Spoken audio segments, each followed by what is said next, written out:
혼불 3부 시작합니다.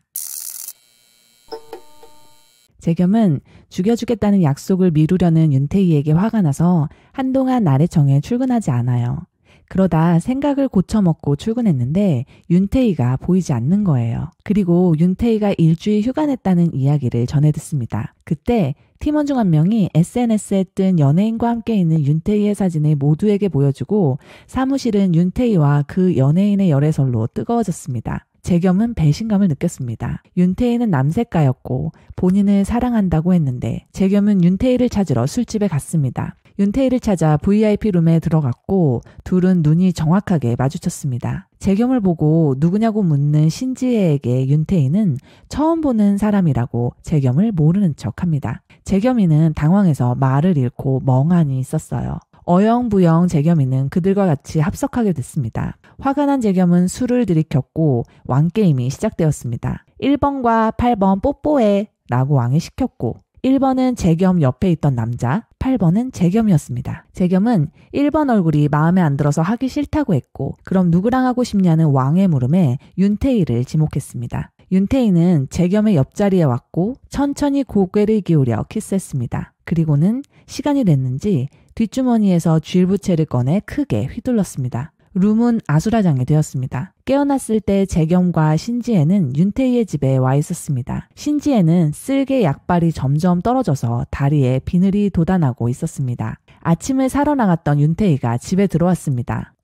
자기야, 어디 갔다 왔어? 집에 먹을 게 없어서. 아침 챙겨 먹는 스타일이야? 그렇진 않은데 자기 챙겨주려고. 나? 나 아침 잘 안 먹는데. 아니, 너 말고. 우리 자기는 삼시세끼 다 챙겨 드시는 분이라. 윤태희가 재겸의 어깨에 고개를 박았습니다. 윤태희는 묘기에게 인어의 행방을 듣고 신지혜를 찾아 나섰던 것이에요. 윤태희는 어리둥절하는 재겸에게 지난 며칠 동안 있었던 일을 간략하게 설명해 줬어요. 재겸이는 자신의 의사 따위는 신경 쓰지 않고 제멋대로 저주를 풀 방법을 찾아 헤맨 윤태희가 괘씸하게 느껴지면서도 왜인지 형용할 수 없는 감정을 느끼죠. 신지혜의 엄마는 인어고 아빠는 인간인 반쪽짜리 인어였습니다. 어렸을 때는 몰랐지만 19살 이후로는 일주일에 한 번씩 쓸개를 먹지 않으면 다리가 물고기의 하체로 변하기 시작했다고 이야기해요. 윤태희는 불로불사 푸는 방법을 찾고 있다고 인어에게 이야기합니다. 신지혜의 인어 이야기는 이래요. 인간과 더불어 살고 있던 시절 인어들은 자주 인간과 사랑에 빠졌습니다. 바다에 사는 인어가 사랑하는 인간과 함께하기 위해서 선택할 수 있는 방법은 둘 중 하나였어요. 하나는 인어가 사랑하는 사람에게 자신의 피와 살을 먹이는 것이었죠. 그러면 인간은 상처가 저절로 낫고 늙지 않는 인어의 육신이 되는 겁니다. 또 다른 하나는 반대로 인어가 사랑하는 사람의 쓸개를 먹는 것이었어요. 그러면 인어는 영구적인 다리가 생기는데 인간과 마찬가지로 평범한 몸이 되어 자연스럽게 늙어 죽는 거죠. 이 이야기가 무태 알려지기 시작했고 그때부터 인간은 인어를 사냥하기 시작했어요. 신지혜는 본인은 완전한 인어가 아니라 잘 모르고 바다에 있는 엄마는 알 것이라고 했고 그렇게 셋은 인어가 있는 거문도로 향하게 됩니다. 짐을 싸며 재겸은 저주를 풀고 평범하게 살 수 있다면 앞으로 어떻게 되는 걸까? 라고 생각했습니다. 거문도로 가는 차 안에서 윤태희와 재겸은 손도 잡고 휴게소에 들려 간식도 사 먹고 농담도 했습니다. 재겸은 불현듯 가슴이 두근거리는 것을 느꼈고 그것이 익숙하면서도 낯선 즐겁다라는 감각이라는 걸 알아차렸어요. 셋은 여수에 도착해 거문도로 향하는 배에 올라탔습니다. 윤태희는 배멀미로 선실 안으로 들어가 있게 되어 재겸과 신지혜는 둘만 남게 되었는데 그때 신지혜가 윤태희를 좋아하냐고 물어왔습니다. 재겸은 누군가를 좋아하거나 사랑해본 적이 없어서 어떻게 해야 알 수 있는 거냐고 물어봤습니다. 신지혜는 그런 재겸이에게 괜찮아. 아직은 혼란스럽고 헷갈릴 수 있어. 하지만 각오는 해도 언젠가는 반드시 헷갈리지 않는 순간이 올 테니까 라고 말해줬습니다. 세 사람은 기암절벽과 바위섬 사이로 해협과 같은 비좁은 골짜기인 용소골에 도착했습니다. 신지혜의 두 다리는 이미 물고기의 꼬리와 같은 형태로 변해 있었고 빠르면 하루, 늦으면 2, 3일 후에 다시 돌아오겠다고 하고 바닷속 깊은 곳으로 사라졌습니다. 재겸과 태희는 신지혜를 배웅하고 숙소를 찾으러 갑니다. 물론 저는 방 하나만 남았어요를 기대했지만 워낙 시골이라 그렇지 않았어요. 둘은 방 2개짜리 독채를 얻어 묵게 돼요. 홈불의 유일한 옥의 티입니다. 방이 왜 2개입니까? 두 사람은 함께 산책을 나갔는데 살짝 더위를 느낀 재겸이가 입고 있던 셔츠를 벗어요. 그때 윤태희가 주세요 라고 말하죠. 뭘 이런 것까지 대신 들어주려나 싶었던 찰나 윤태희는 셔츠 소매를 쥐더니 재겸의 허리를 끌어안습니다. 재겸이는 순간 당황해서 상체를 물리려 했는데 윤태희가 재겸이의 허리에 셔츠 소매를 두르더니 매듭을 묶어줘요. 손에 들고 다니기 성가실까봐 허리춤에 메어준 것이죠. 재겸이 살짝 굳어있으니 윤태희가 웃으며 물어요. 놀랐어? 장난치세요? 당연히 놀라지. 지금 안 놀라게 생겼어요? 방 2개 있다고 툴툴거렸는데 이걸로 모든 걸 용서하겠습니다. 용서하겠습니다. 언덕 꼭대기에 오른 두 사람은 말없이 서로를 마주봐요. 윤태희는 달맞이꽃 한 송이를 꺾어 재겸에게 건네며 널 볼 때마다 살아있게 잘했다고 생각해 라고 말하며 꽃줄기를 빙글빙글 돌리며 혼잣말로 안녕 널 좋아해 하고 중얼거렸어요. 재겸의 가슴이 뛰었어요. 그래서 꽃을 받아들고 예쁘다고 이야기합니다. 재겸은 그 꽃을 윤태희 귀 옆에 꽂아주었고 윤태희는 그 꽃을 씹어먹기 시작했어요. 미쳤냐는 재겸의 말에 윤태희는 네가 좋아서 먹었다고 해요. 재겸이는 순간 사랑이 뭔지 알 것 같았어요. 사랑하는 이를 위해 쓸개를 내어주고 사랑하는 이의 손길이 닿은 꽃을 거리낌 없이 씹어먹는 것. 향기롭고 아름답지만 쓰고 떫은 것. 그것이 바로 윤태희의 사랑이었죠. 숙소로 돌아온 둘에게 주인 아주머니께서 술을 가져다 주셨습니다. 술을 꽤 마신 재겸은 취기가 올라왔습니다. 그리고 묘정도 태희 너처럼 술이 약했다면서 처음으로 스승의 이름을 알려주었습니다. 재겸의 이야기에 가만히 귀를 기울이던 윤태희가 쓰러지듯 풀썩 누웠습니다. 옆으로 누워 재겸을 빤히 바라보던 윤태희가 조그맣게 중얼거렸습니다. 뭐지? 나한테 관심 있나? 남색과 앞에서 다른 남자 얘기를 함부로 막 하네? 뭐? 일부러 나 질투하라고. 재겸은 어이가 없어서 말문이 막혔습니다. 취기가 오른 재겸과 윤태희는 키스했습니다. 다음날 아침 재겸은 지난밤 일이 어디까지가 현실이고 어디서부터가 꿈인지 헷갈려서 윤태희에게 어제 별일 없었느냐고 물었습니다. 윤태희는 별일 있었는데 키스했어요. 그거 말고는? 아 진짜 키스만 한 거 맞는데? 뭐? 근데 입술 말고 다른 것도 했어요. 재겸이 목석처럼 굳을 때였습니다. 재겸을 물끄러미 바라보던 윤태희가 입에 물고 있던 담배에 불을 붙이더니 볼이 홀쭉해질 정도로 깊숙이 담배를 빨았습니다. 이내 반쯤 벌어진 입술에서 담배 연기가 천천히 자욱하게 흘러나왔습니다. 꿈인 줄 알았어? 둘은 모래사장으로 산책을 나가요. 둘은 윤태희의 재산 반절을 걸고 내기 게임을 했고 윤태희가 이겼습니다. 윤태희는 재겸과 사진을 찍는 게 소원이라고 했어요. 윤태희가 찰칵 소리가 날 때까지 움직이지 말고 기다리라고 했는데 한참을 기다려도 찰칵 소리는 들리지 않아서 얼굴을 들어 윤태희를 올려볼 때였어요. 윤태희의 손이 재겸의 손목을 덩굴처럼 휘감았고 고개를 내려 재겸에게 시선을 주었습니다. 지금 서로가 서로를 온전히 눈에 담은 순간 찰칵 비로소 기다림이 끝났어요. 이 순간 윤태희는 흔들렸고 무너졌어요. 그래서 도망가자고 본인과 도망가자고 말해요. 재겸이는 뭘 겁내냐며 널 이기게 해주겠다고 했잖아. 전부 끝내고 그때 다시 여기 오자 라고 답합니다. 재겸을 재우고 혼자 있는 태희에게 시시가 도망가라고 이 섬에서 떠나라고 말했습니다. 태희 옆에 재겸이가 있기 때문에 위험하다고 말합니다. 이대로 가다간 여태까지 쌓아온 모든 걸 잃을 거라고 말해줍니다. 너는 재겸이를 가질 수 없다고 말합니다. 재겸이 신지혜로부터 연락이 왔다며 방에서 나왔고 태희와 시시와의 대화는 거기서 끊깁니다. 신지혜는 모친을 만나 불로불사의 삶을 살고 있는 재겸에 대해 이야기했고 그 이야기를 들은 인어들의 적대감은 상당했습니다. 인어들은 신지혜의 엄마를 인질 삼아 그들을 재겸에게 인도하라고 협박했습니다. 그렇게 태희와 재겸은 신지혜의 엄마라는 인어를 만나게 되었습니다. 신지혜의 모친인 척 흉내내는 인어가 재겸에게 진정한 영생화는 존재하지 않는다고 이야기했습니다. 인어의 수명은 200년에서 300년 사이이기 때문에 영생화는 있을 수 없다고 말이죠. 영생화는 취해도 불로불사가 되지는 않고 제물로 바쳐진 인어의 수명만큼 불로장생만 가능하다고 말했습니다. 인어의 피는 녹색이고 인간의 붉은 피와 섞이면 보통 황색으로 변하는데 영생화를 취한 인간의 피와 섞이면 파란색으로 변한다고 하면서 재겸이에게 확인해보자고 했습니다. 재겸이는 피를 흘려보냈고 인어의 피와 섞인 색은 황색이었습니다. 재겸이는 영생환과 관련이 없었던 것이에요. 떠나려는 재겸을 붙잡고 인어는 지금까지 죽어나간 무수한 인어들의 희생을 이야기했습니다. 기어코 인어들 없이도 인간들이 불로불사를 이뤄냈다면서 인간에게 안갚음하려 재겸의 목을 졸랐습니다. 인어들이 해룡을 불러내며 인간과 인어의 싸움이 시작됐습니다. 재겸이는 윤태희를 보호해야겠다고 생각했어요. 그래서 가지고 온 노트에 부적을 써서 윤태희의 입술 틈으로 집어넣습니다. 대지에 깃든 광명이 곧 나의 영토이니 영벽으로 사수하라. 와, 재겸이 개멋있어요. 재겸이는 윤태희를 지켜주려 대지의 힘을 빌려 결계를 쳤습니다. 그리고 팔을 갈라 활을 꺼냈습니다. 사냥 오랜만이네. 한 마리. 빨리 빗 맞았어. 다음은 이마 정중앙이야. 그때 땅이 갈라지며 결계가 깨졌고 윤태희가 입에 물고 있던 부적이 뱉어져 나오면서 인어의 주술인 칼날이 재겸의 가슴을 꿰뚫었습니다. 태희는 재겸을 끌어안았지만 재겸의 맥박은 끊어져 있었습니다. 재겸은 전에 없이 생명력이 바닥났고 심층의 차원까지 내려갔어요. 그곳에 묘정과 살았던 집이 있었고 거기서 또 다른 재겸이를 만납니다. 소녀는 묘정이 대문에 금줄을 쳐놓았기 때문에 한번 여기 들어오면 나갈 수 없다고 말했어요. 그리고 묘정이 그를 가두기 위해 이곳을 만들었다고 했죠. 재겸은 금줄을 끊었고 그곳에서 묘정이 써놓은 위목, 성현이나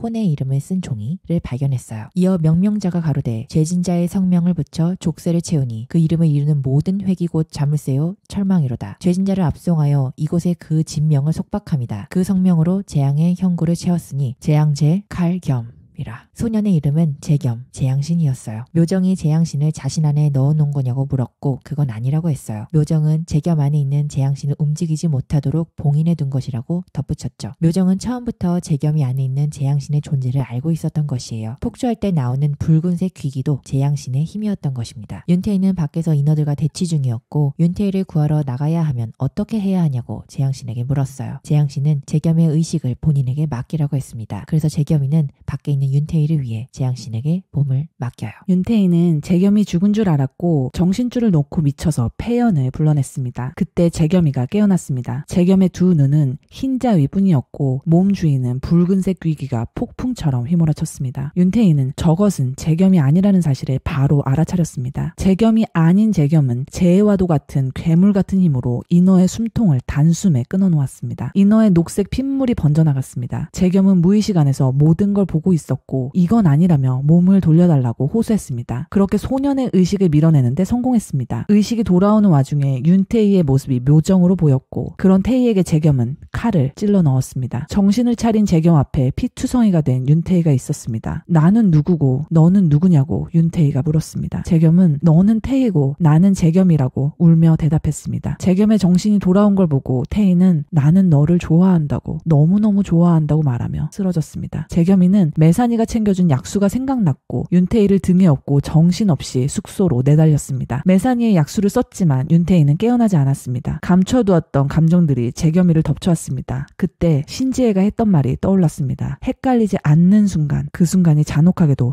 바로 지금이었습니다. 재겸이는 석주련에게 연락했고 윤태희는 병원에서 수술을 받고 2주 만에 눈을 떴어요. 바로 재겸에게 전화했지만 재겸이는 받지 않았죠. 정주를 통해 재겸이와 연락이 닿았고 재겸이가 병원에 왔습니다. 재겸이는 이렇게 된 게 전부 본인의 탓이라고 했어요. 윤태희를 지키지 못했다는 패배의 경험, 자칫하면 윤태희가 죽을지도 모르는 상황에서 느낀 상실감, 그리고 스스로를 제어하지 못했다는 공포로 감정들이 뒤섞였죠. 그리고 본인은 원래 약속한 대로 2달 뒤에 죽겠다고 이야기합니다. 재겸이는 태희가 없는 미래에 두려움을 느꼈던 것입니다. 윤태희는 링게의 주사를 잡아 뜯었어요. 뭐 하는 짓이냐는 재겸의 무릎에 너 말귀 못 알아들어? 듣기 싫다잖아. 못 들은 걸로 할 테니까 가라잖아. 그럼 약속 지키겠다고 말해. 그래 씨발 계속해. 나 미칠 때까지 어디 한번 계속해봐. 나도 이만하면 충분히 한눈 팔았어. 그러니까 이제 그만하자고. 그만해? 뭘 그만해? 재겸아 씨발 말이 되는 소리를 해. 시작도 안 했는데 뭘 그만해? 둘은 다퉜고 재겸은 10년을 기다린 계획이 고작 본인 하나 때문에 망가지면 안 된다고 했어요. 그리고 아무것도 묻지 않고 뒷수습을 한 석주련이 뭔가를 알고 있는 것 같다고, 어떤 진실을 감추고 있는 것 같다고 말해요. 재겸이는 처음 목적과 관계된 일이 아니라면 앞으로 윤태희를 만나지 않을 생각이었습니다. 그런데 태희는 퇴원 후 재겸이를 찾아왔고 재겸이를 데리고 서울 외곽 둔치로 갔습니다. 그런 태희에게 재겸이는 제멋대로 구는 거 오늘이 마지막이라고 말했습니다. 윤태희는 재겸아 그렇게 벌벌 떨지 마. 그럼 내가 너무 억울하잖아. 난 누구한테 말끝마다 죽여달란 소리나 듣는데 내가 그러면 왜 안 돼? 태희를 멀리해야만 한다고 생각한 재겸이는 귀기를 실어 주먹을 날렸습니다. 그래, 역시 우린 이게 어울려, 그치? 근데 재겸아 그렇게 정 때리고 작정한 사람처럼 굴지 마. 기분 개 같으니까 라고 말했습니다. 그리고 처음부터 불로불사의 저주는 없었던 거고 네 안에 있는 악신이 문제라고 그걸 떼주겠다고 말합니다. 재겸이는 듣지 않았고 그곳을 떠났습니다. 윤태희는 흑제를 불러 묘정에 대해 알아오라고 했어요. 휴대폰을 꺼내 거여도에서 푸른 바다를 배경으로 재겸과 함께 찍었던 사진을 보아요. 어쩌면 꿈을 꾼 것이 아닌가 싶었죠. 윤태희는 재겸이 어째서 죽음을 결심 결심하게 되었는지 그 계기가 무엇인지 정확히 알지 못했어요. 태희가 의식을 잃었던 2주 동안 재겸의 생각이 왜 바뀐 건지 태희는 정확히 알지 못했죠. 새로운 방법이 생기면 재겸이 다시 손을 잡아줄지도 모른다고 생각해서 재앙신 이야기를 했지만 재겸이는 결심을 돌리지 못했죠. 사진을 들여다보던 태희가 재겸에게 메시지를 보내요. 그래, 네가 이겼어. 이 메시지가 겉보기에는 재겸이를 죽여주겠다는 거잖아요. 윤태희는 생각해요. 재겸아, 나 너무 불행해. 널 좋아해서 불행해. 그러니까 우리 같이 불행해지자 라고 생각하며 벽사단을 움직여 방상시의 탈을 선취하기로 계획을 변경합니다. 재겸이는 윤태희의 메시지를 받고 생각에 잠겼고 곧 비마를 불러내 귀신을 인간의 몸에 봉인했다는 이야기를 들어본 적 있냐고 물었습니다. 비마는 살아있는 생물의 육신을 그릇으로 삼아 귀신을 봉인하는 일이 있었다는 이야기를 들어본 적이 있다고 대답했습니다. 생혼에 귀신의 혼이 들러붙으면 서서히 하나가 되는데 육신의 원래 주인이었던 생혼은 나이가 들어 죽고 결국 귀신의 혼만 남게 된다고 했습니다. 그리고 봉인이 깨지면서 귀신이 다시 몸 밖으로 나온다고 말했습니다. 그럼 어차피 다시 밖으로 나오는데 굳이 봉인을 하는 이유가 무엇이냐 물었고 비마는 귀신과 혼과 생혼이 완전히 섞이기 전, 그러니까 육신을 완전히 빼앗지 못한 상태에서 그릇이 먼저 죽으면 생혼에 붙어있던 귀신의 혼까지 이 땅에서 함께 사라진다고 말했습니다. 재겸의 안에 있는 것은 재앙신이었기 때문에 떼어내도 문제, 떼어내지 않아도 문제였죠. 생각에 잠긴 재겸에게 비마는 벽사단을 만나보라고 조언했습니다. 비마의 말에 의하면 귀신의 혼을 봉인한다고 해서 모두가 불로불사가 된다는 건 아니라는 소리가 됩니다. 누군가에게 죽임을 당하든 어쨌든 죽을 수는 있다는 뜻이었습니다. 그러나 재겸이는 불로불사의 몸이었습니다. 결국 불로불사의 원인은 여전히 오리무중이었습니다. 재겸은 마지막을 준비하기 시작했습니다. 방을 정리하던 재겸이에게 정주가 오르골 어디 갔냐고 물었고 재겸이는 언젠가는 망가질 테니까 버렸다고 대답합니다. 재겸이는 다시 나래청에 출근하기 시작해요. 약속을 사수했으니 이제 원래 자리로 돌아가려고 했죠. 재겸과 태희가 나래청에 도착했을 때 벽사단이 나래청 지부건설 현장을 습격했다는 보고를 들어요. 지난밤 총 6명의 벽사단원들이 검은색 두루마기를 입고 얼굴을 가린 채 현장을 습격했죠. 그리고 그들은 전쟁을 시작하자고 나래청에 선포했습니다. 지부를 습격하는 일은 예정이 없었던 일인데 잠잠하던 벽사단이 갑자기 튀어나와 방상시의 탈을 빼들리며 상황이 부자연스러울 것이라 판단한 윤태희의 새로운 계획이었죠. 재겸의 의심을 사지 않으려고 벌인 일이었습니다. 벽사단의 출현으로 나래청은 발칵 뒤집혀요. 나래청에서는 회의가 열렸고 그 회의에서 석주련이 과로로 쓰러집니다. 깨어난 것은 집이었고 윤태희가 석주련을 간호해요. 석주련은 본인은 나래청이 내민 손을 잡았지만 윤태희는 석주련이 내민 손을 붙잡지 않는다는 사실을 생각했어요. 이유는 윤태희가 벽사단의 단주였기 때문이었죠. 석주련은 밑도 끝도 없이 태희에게 말해요. 그만두라고. 윤태희는 후회하지 않는다고 대답하고 집을 나섭니다. 태희가 집에 도착했을 때 신지혜가 기다리고 있었어요. 신지혜는 재겸이가 무사하냐 물었고 그때 피를 많이 흘렸냐고 물었습니다. 그리고 재겸이와 태희가 절벽을 떠난 뒤 인어의 피와 뒤섞인 파란색으로 변한 피 웅덩이가 있었음을 태희에게 말해주었어요. 재겸의 피색은 이미 확인했으니 이것은 무엇? 윤태희의 낯이 굳었어요. 목패를 훔치는 날이 결정되었습니다. 보름 뒤 마지막 주 토요일, 추격부는 회식을 했고 정주의 전화를 받으러 골목길로 나온 재겸에게 술에 취한 윤태희가 다가왔습니다. 술 취한 윤태희는 재겸의 넥타이를 고쳐주었고 반걸음 더 다가와 천천히 고개를 내려 입술에 쪽 가볍게 뽀뽀했습니다. 그리고 키스하려고 다가오는 윤태희의 얼굴을 피해 재겸은 고개를 옆으로 피했습니다. 윤태희가 우뚝 멈췄습니다. 왜냐고 윤태희가 물었습니다. 재겸은 난 너 안 좋아한다고 대답했습니다. 그런 재겸에게 윤태희가 거짓말. 이거 기만이야 재겸아. 넌 나를 기만한 거야. 재겸은 처음 계획을 틀고 혼자 말을 바꾼 건 너였기 때문에 네가 나를 기만한 거라 말합니다. 그때 윤태희는 그래 맞아. 나는 널 기만했어. 그러니까 너도 날 기만해. 한마디면 돼. 거짓말이라도 상관없으니까. 윤태희는 잠시 말을 삼켰습니다. 나는 구질구질한 게 참 싫어. 근데 넌 자꾸 날 비굴하게 만들어. 여기서 더 역 같은 게 뭔 줄 알아? 자꾸 비굴해지고 싶다는 거야. 윤태희는 울었습니다. 너를 사랑하면 사랑할수록 내 세계는 종말에 가까워진다. 너는 영영 붙잡혀주지 않을 것이다. 나를 좋아해주지 않아도 좋다. 곁에 있어주기만 한다면 그때부터는 다른 건 욕심내지 않겠다. 이렇게 냉담한 시선이라도 하루가 망가지고 하루하루 버림받는 기분이 들더라도 기꺼이 감수하겠다. 이렇게 고통스러운 하루하루가 이 지옥 같은 나날이 지속되길 바랐다. 여기서 더 욕심을 낸다면 너의 증오와 원망도 그리움도 전부 다 내 것이기를 바랐다. 그러나 단 하나 바라는 것이 있다면 내가 너에게 죽음보다도 매력적이기를 바랬다. 윤태희는 핸드폰을 회식 자리에 두고 떠났고 재겸은 그것을 챙겼습니다. 집에 도착해 윤태희가 죽는 악몽을 꾸었고 윤태희에게 연락하고 싶었지만 태희의 핸드폰을 본인이 가지고 있다 있다는 걸 알았습니다. 다음날 출근했는데 윤태희는 없었습니다. 태희가 걱정되었던 재겸은 윤태희의 집으로 향했습니다. 초인종을 눌렀지만 아무 기척이 없어 재겸은 덜컥 겁이 났고 주먹으로 사정없이 문을 두드리기 시작했습니다. 그때 막 샤워를 마친 윤태희가 문을 열었습니다. 숨긴다고 숨겼는데 꽁꽁 묻어둔 마음의 끄트머리를 들켜버린 것 같았습니다. 윤태희는 재겸을 집 안으로 들였고 명패 훔치는 과정에 대해 설명했습니다. 석주련의 움직임은 어떠냐고 물었고 윤태희는 운이 좋다면 이대로 내 손에 죽어줄지도 모른다는 알 수 없는 말을 했습니다. 그 이야기를 들은 재겸은 누구와도 마음을 주고받지 못한 윤태희가 쓸쓸하고 고독하게 느껴졌습니다. 그래서 너는 그래도 정말 괜찮은 거냐고 질문하지 못했습니다. 나래청 공주지부에서 벽사단의 공격에 대비할 주둔 인력 명단이 공개되었습니다. 추격부는 윤태희를 포함한 모두가 포함되어 있었지만 재겸이만 제외되어 있었죠. 재겸은 윤태희가 걱정되고 두려워서 본인도 공주지부에 같이 가겠다고 했지만 윤태희가 기각시켰습니다. 당연하죠. 재겸이가 거기 있으면 태희가 들킬 위험이 높아지잖아요. 재겸은 알고 있었어요. 너를 두고 죽겠다고 말해놓고서 너를 걱정한다고 하는 건 반칙이라는 것을. 그때 공주로 가는 이묘문을 우연히 만났고 재겸은 이때다 싶어 이묘문을 따라 나섭니다. 자정.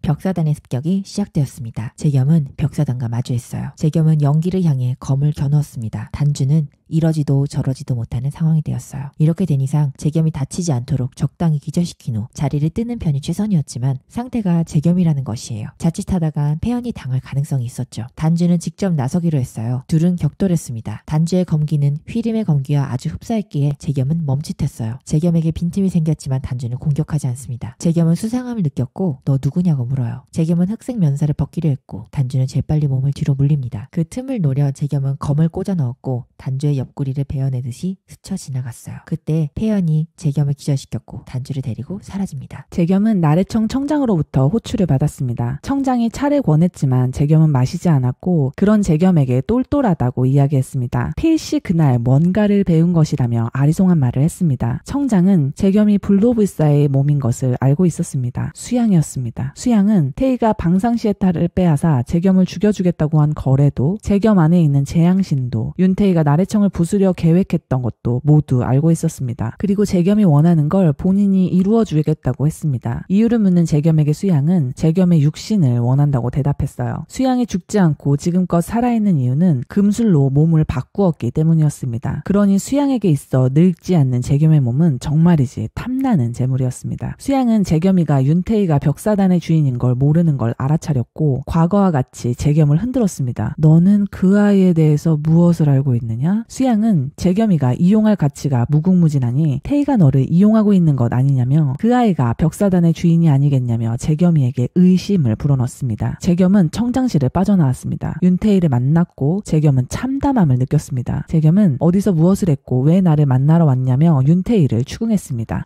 다시 한번 비겁한 수양의 장기에 넘어갔네요. 빈 병실로 윤태희를 들어오게 한 후 벽사단의 주인이 너냐고 물으며 옷을 벗으라고 말했습니다. 윤태희의 옆구리에는 상처가 없었습니다. 사실 윤태희는 섬에 다녀와서 매산이에게 받았던 약수를 마셨고 하루 만에 상처를 깨끗하게 치료할 수 있었습니다. 윤태희는 이제 만족하냐 물었고 병실을 떠났습니다. 재겸이가 수양의 제안을 받아들이면 쉬운 일이었습니다. 하지만 재겸은 고민했습니다. 태희는 영모에 가담해줄 사람이 너였으면 좋겠다고 했습니다. 하지만 재겸이 윤태희의 손을 잡은 그 순간부터 윤태희의 복수는 실패한 것이었습니다. 수양은 재겸을 이미 알고 있었기 때문입니다. 재겸이가 먼저 윤태희에게 저녁을 같이 먹자고 했습니다. 재겸은 어제 수양과의 일을 말하려고 했지만 하지 못했습니다. 재겸은 생각했습니다. 나는 나의 슬픔보다 너의 슬픔이 괴로웠다. 본인이 없을 미래에 혼자 남을 태희를 걱정한 거겠죠. 재겸은 유서를 썼고 옷장 서랍 속에 편지를 넣어두려 서랍을 열었을 때 버리지 못했던 오르골을 발견해요. 재겸은 오르골을 들고 집을 뛰쳐나갑니다. 그렇게 윤태희의 집으로 갔고 언젠가 흘려들었던 도어록 비밀번호를 열고 안으로 들어가요. 빈집이었고 재겸은 수양이 벌써 손을 쓴 건가 걱정했어요. 그때 윤태희가 문을 열고 들어옵니다. 재겸이는 울면서 미안하다고 말해요. 태희야, 내가 네 10년을 망쳤어. 버리려고 했는데 오르골 버리려고 했는데 못 버렸어. 미안해. 널 좋아해. 이 한마디를 하기 위해서 재겸은 아주 먼 길을 돌아와야만 했죠. 그리고 수양이 안 죽고 살아있었고 청장이 수양이었다는 말도 해줍니다. 윤태희는 눈물 젖은 재겸의 뺨을 쥐고 재겸이를 불러요. 재겸아, 나 좀 봐. 재겸아, 나 좋아해. 좋아해? 나 좋아해?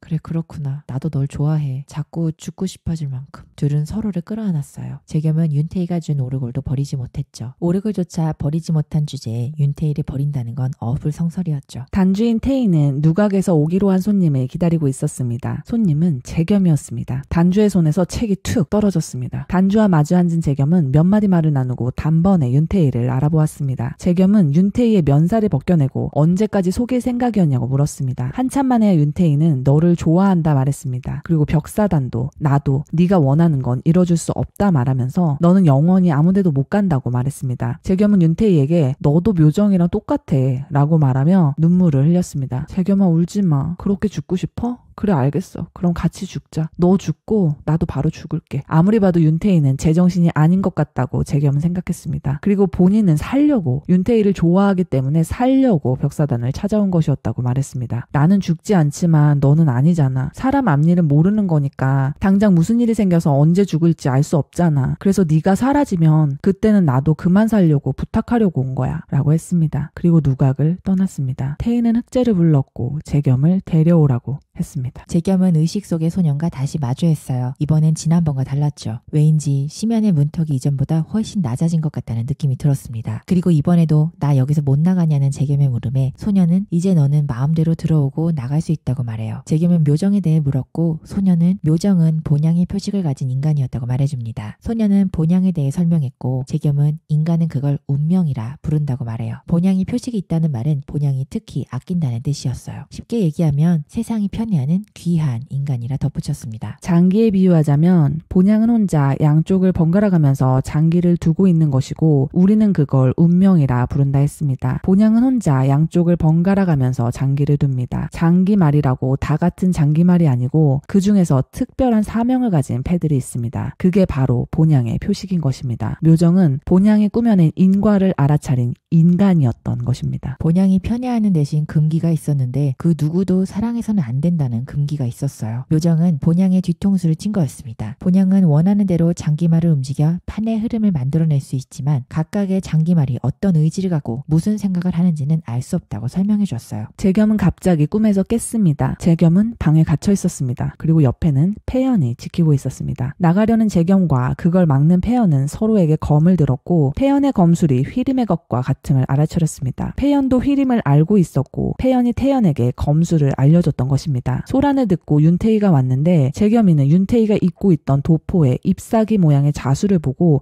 묘정의 것임을 바로 알아차렸습니다. 재겸은 공포를 느꼈습니다. 왜냐면 재겸이 묘정과 함께 그 도포를 묻었기 때문입니다. 태희는 세로를 불러 이 옷을 어디서 났냐 물었지만 세로는 기억하지 못한다고 했습니다. 재겸과 묘정의 피가 두루마기에 스며든 거라면 물에 담가보자고 그런 핏물이 보일 거라고 폐연이 말했습니다. 윤태희는 입고 있던 두루마기를 벗어 대야에 담갔습니다. 대야에 핏물이 번졌습니다. 태희는 세로를 불러 피에 담긴 내력을 읽어내라고 했습니다. 그리고 재겸이에게 묘정이 선대 방상시였다는 흑제가 알아온 사실도 말해주었습니다. 과거의 양이 많기 때문에 재겸과 태희는 꿈을 통해 과거 이야기를 듣기로 했습니다. 묘정, 휘림, 수양은 어릴 때부터 알던 친구 사이였다. 휘림은 그 시절 사내처럼 머리를 싹둑 자를 만큼 운명에 순응하지 않는 여인이었다. 수양은 그런 휘림에게 세상에는 정도라는 게 있다고 말했다. 둘은 운명을 바라보는 가치관과 사고방식이 달랐다. 휘림은 묘정에게 어떻게 생각하냐 물었는데 묘정에게 그 질문은 아주 이상하게 들리는 질문이었다. 묘정은 방상시가 될 운명이었고 멀지 않은 젊은 나이에 요절한 운명이었기 때문이었다. 운명이 목숨이고 목숨을 짊어지는 것은 이름이니 이름을 불리는 순간에야 그 존재는 운명을 받아 온전히 땅에 발을 붙이고 산다. 이승과 저승의 경계가 허물어지고 죽은 자의 횡포에 산자가 신음하니 그의 본향이 궁휼히 여기어 사자를 내리고 흐트러진 질서를 바로잡으라 명하였다. 본향의 사자가 바로 방상시이다. 방상시는 선대 나래청을 세운 시조이고 우두머리였다. 이승의 섭리가 안정되자 방상시는 하늘로 돌아가려 했지만 인간은 방상시를 탈 속에 가두었다. 방상시는 그 자체로 물신이 된 것이다. 방상시의 탈을 얻은 인간은 그 탈을 쓰므로 성명자의 힘을 손에 넣게 되었다. 인간으로서는 가질 수 없는 신의 권능이었다. 하지만 방상시를 가지는 대가는 사랑하는 이를 잃고 33살이 되는 해에 죽는 것이었다. 대대로 그의 후손들은 반드시 그 전철을 상처를 밟았다. 묘정의 아버지는 사랑하는 이를 잃게 된다는 것을 알면서도 제 어미를 만났고 자식을 낳으면 이 삶이 대물림 내려나는 것을 알면서도 자식을 두었다. 다 알고 있었으면서도 그는 끝내 주어진 저의 굴레에서 벗어나지 못한 것이다. 묘정은 결심했다. 나는 당신처럼 살지 않을 것이다. 신으로서 살다가 신으로서 죽을 것이다. 하지만 묘정이 방상시가 되었을 때 휘림을 사랑하게 되었다. 나래청 나자들 사이에서 귀신을 바라보는 입장이 두 갈래로 갈렸고 휘림은 귀신을 감싸는 입장에서 나래청을 떠나겠다고 말했다. 수양은 귀신을 섭리에 어긋난 이물이라고 생각하여 휘림과 반대쪽에 서 있었다. 묘정은 휘림에게 아무 말도 할 수 없었다. 묘정은 떠나지 않으면 안 되냐고 휘림에게 물었고 그럼 묘정에게 휘림은 나는 여인이기에 벗으로서는 당신 곁에 있을 수 없다고 말하고 떠났다. 어느 날 수양에게 재앙신에 대해 물어고 수양은 그것은 주술로 일부러 만드는 것이라 대답한다. 재앙신을 다스림으로써 나래청의 입지를 굳힐 수 있기 때문이라 설명했다. 결국은 나라와 백성을 위한 길이라는 수양의 말에 묘정은 화가 났다. 재앙신을 받아낼 어린아이의 재물이 필요했는데 부관 나자 부부가 본인들의 어린 아들을 바쳤다는 이야기를 들었다. 묘정은 부부를 불렀다. 아이의 이름을 물었지만 부부는 아이의 이름을 지어주지 않았다. 묘정은 그들을 죽였다. 묘정은 칼끝을 수양의 원로들에게 겨누고 자식의 목숨을 제물로 쓰는 것이 그대들이 말하는 대의냐고 물었고 그 시감으로 나래청을 해체시켰다. 재앙신을 찾아내어 없애기 위해 나래청을 떠났고 휘림에게 갔다. 휘림에게 방상시에 탈이 든 행랑을 맡겼다. 그리고 재앙신을 품고 있는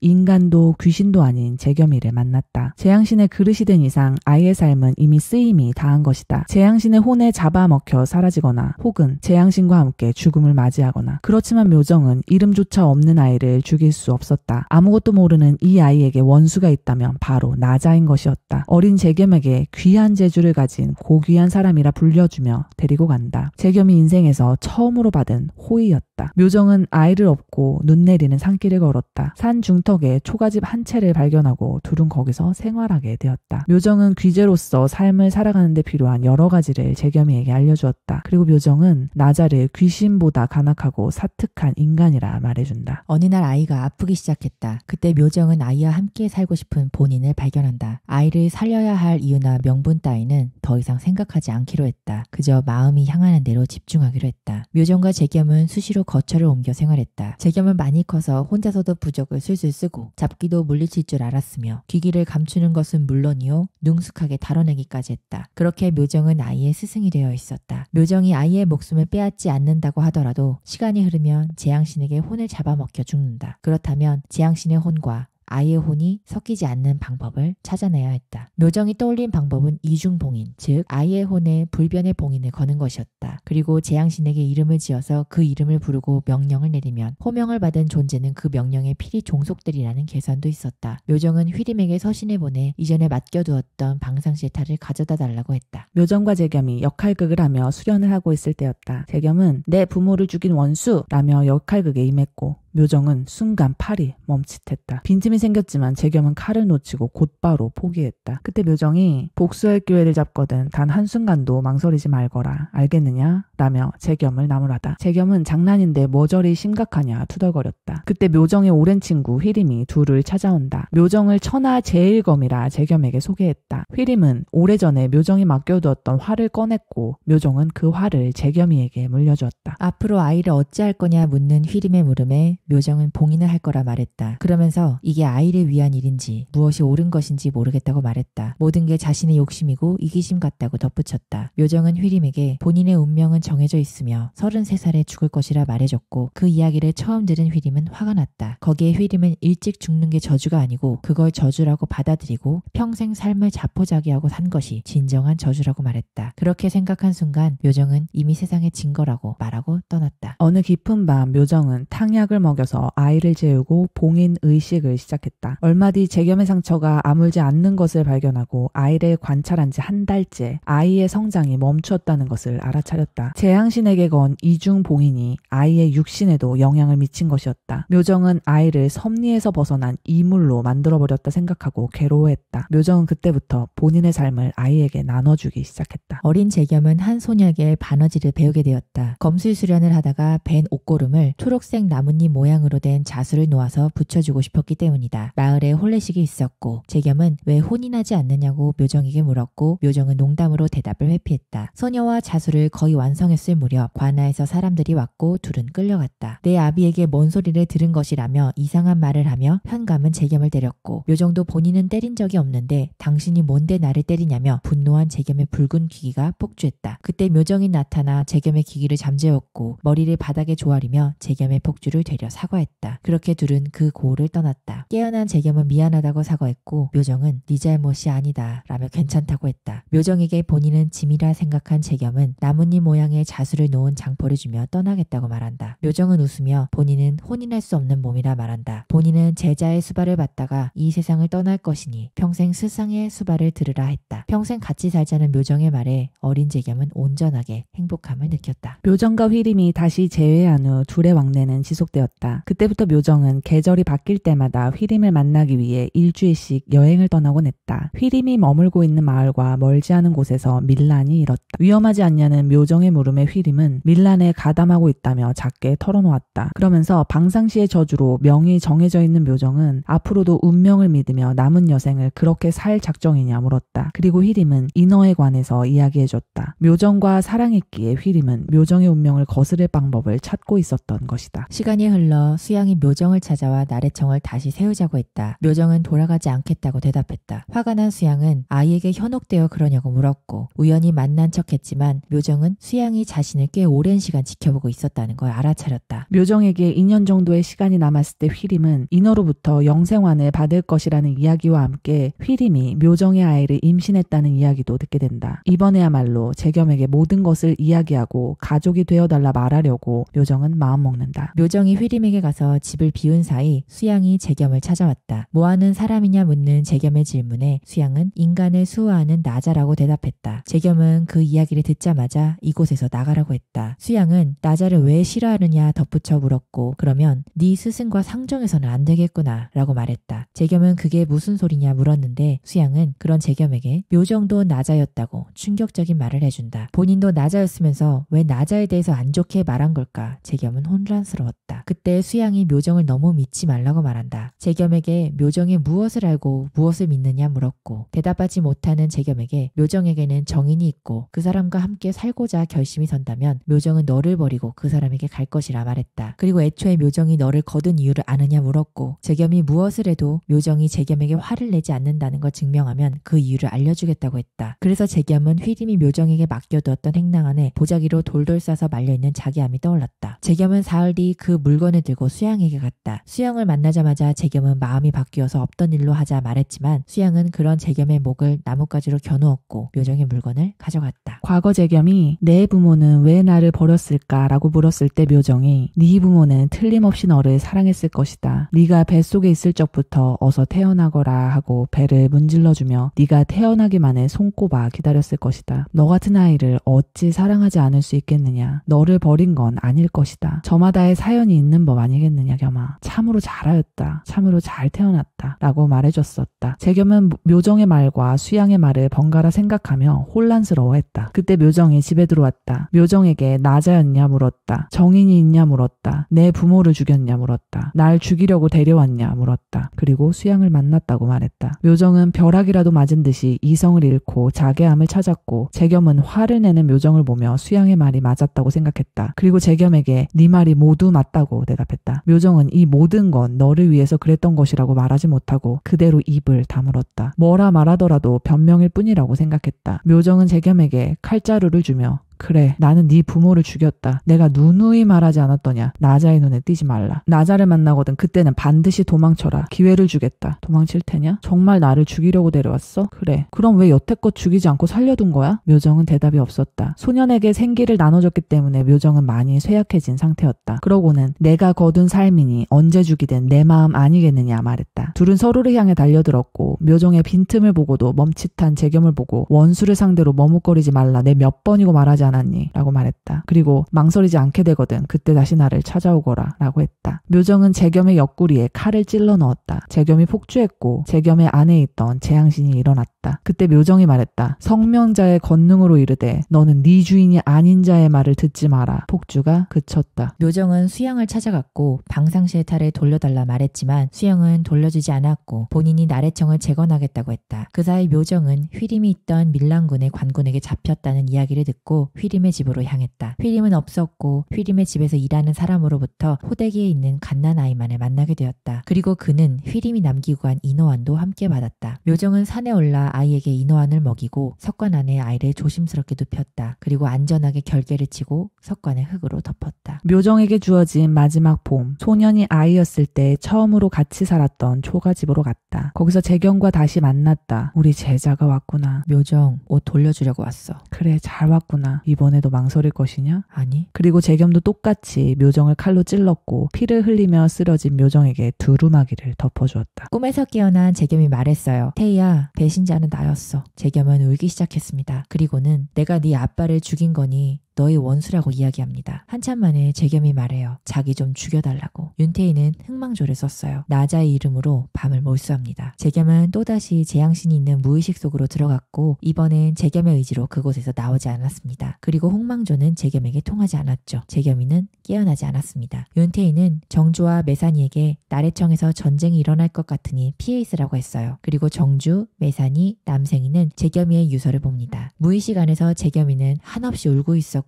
재앙신은 말해요. 묘정은 재겸을 사랑했습니다. 자기 스스로 운명을 거슬렀던 것이라고. 그러니 재겸에게 울지 말라고 말해요. 그리고 재겸이는 이제부터 본인의 삶의 주인은 태희라며 묘정이 본인을 구해줬으니 본인은 태희를 구해줄 것이라고 말합니다. 그런 재겸에게 재앙신이 나와 함께 가자고 말해요. 내가 너의 운명을 쳐 부수어주마 라고 했어요. 혼불에서는 재앙신도 멋있습니다. 재겸은 태희의 집에서 눈을 떴어요. 재겸은 태희가 혼자 나래청으로 향한 것을 알아차렸습니다. 선비탈을 쓴 석주령과 이메탈을 쓴 태희가 마주했습니다. 태희는 윤원중을 기억하냐면서 그때 이불 속에 숨어있던 아이가 저였다고 말했습니다. 그리고 태희는 제 손에 죽어주시겠냐고 물었고 석주령에게 칼을 찔러 넣었습니다. 나래청장을 만나러 가는 복도에서 윤태희는 시시에게 이제 그만 본인을 떠나라고 말했습니다. 윤태희는 운명이 말하는 삶이 아닌 본인의 삶을 살고 싶다고 했습니다. 그리고 태희는 수양과 마주했습니다. 태희는 수양에게 장기를 두자고 했고 본인이 이기면 목패를 달라고 했습니다. 그리고 수양이 이기면 제 목숨을 주겠다고 덧붙였습니다. 둘 다 동시에 장군이었습니다. 무승부였습니다. 그렇지만 윤태희는 군을 들어 올리더니 기권했습니다. 제가 졌어요. 내 목숨을 가져가도 좋아요. 윤태희는 패배를 선택했습니다. 수양과 싸움이 한참일 때 재겸이 나타났습니다. 재겸의 무의식에 있던 재앙신은 죽고자 하는 마음이었던 것이었습니다. 재겸은 깨어났고 윤태희에게 모든 것을 끝낼 방법을 말해주었습니다. 재겸의 안에 있는 재앙신을 제물로 삼아 수양의 금수를 깨트리자는 것이었습니다. 재겸은 태희에게 활을 쥐어줬고 수양에게 갔습니다. 그리고 수양과 본인이 하나가 되면 활을 쏘라고 했습니다. 윤태희는 활 시위를 당겼습니다. 수양과 방상시의 탈이 사라졌습니다. 반년의 시간이 흘렀습니다. 그때까지도 재겸은 깨어나지 않았습니다. 매산이는 재겸이를 깨우고 씨앗이 되었습니다. 윤태희는 도서관 사서로 일하고 있었는데 재겸이가 도서관에 방문하며 둘은 재회합니다. 비엘계의 대하소설